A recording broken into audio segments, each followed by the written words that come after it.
My name is Elizabeth Cromwell, and I'm the President and CEO of the Frederick County Chamber of Commerce.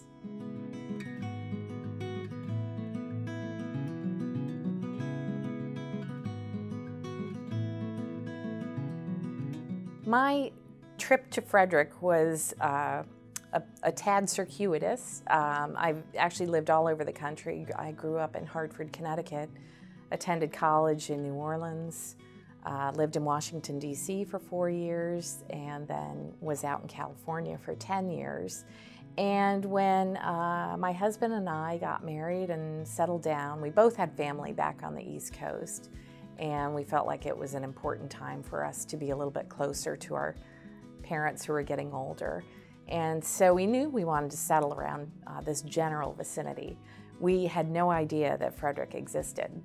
And so we were passing through town, or this general area, and got lost, came into Frederick to have dinner and get directions, and realized that this was the place we had been looking for all along. And so we bought a house almost immediately, right in the heart of downtown. We knew nothing about historic preservation, but we bought a huge old home and restored it, and had a wonderful time and have not regretted the move in the 16 years we've been here.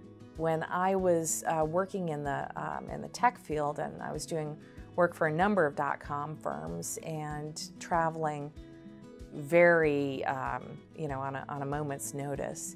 So when I had my daughter and I really couldn't live that lifestyle anymore and didn't want to, I happened to discover the public library with her. And I brought her in there as a toddler to a Babies with Books program, and hadn't set foot in a public library in decades, and fell in love with it. And there was something so honestly magical about walking into a building every day that you hear, children who are thrilled when the doors open, and just that magic of learning. And so when I met the library director there, he asked me about my sports marketing background, and we got talking about corporate sponsorship, and he said, "Is that a model that you could ever apply to a public library?" And I said, "Well, yeah, I have no idea. I don't think anyone's really tried it." And I said, "But, it sounds like I'd love to take a flyer on it." And he said, "Well, I trust you to raise awareness about the library, raise the stature of the library in any way you can. I can't give you a budget to do it. I can hire you, but you have to go out in the business community and find whatever money is out there to make anything happen."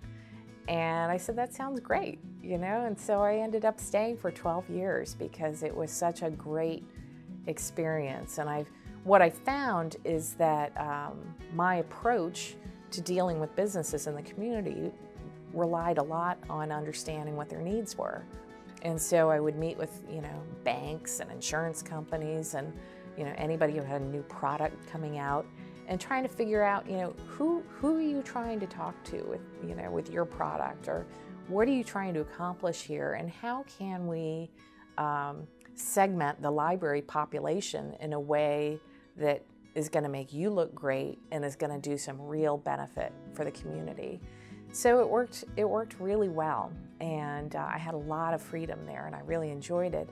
And so when the job came open at the Chamber, I actually didn't think of it right away, but numerous people approached me and said, "You have worked with businesses for so long, and you know so much about other people's business plans, that it actually wouldn't be that much of a leap for me to come to work at the Chamber."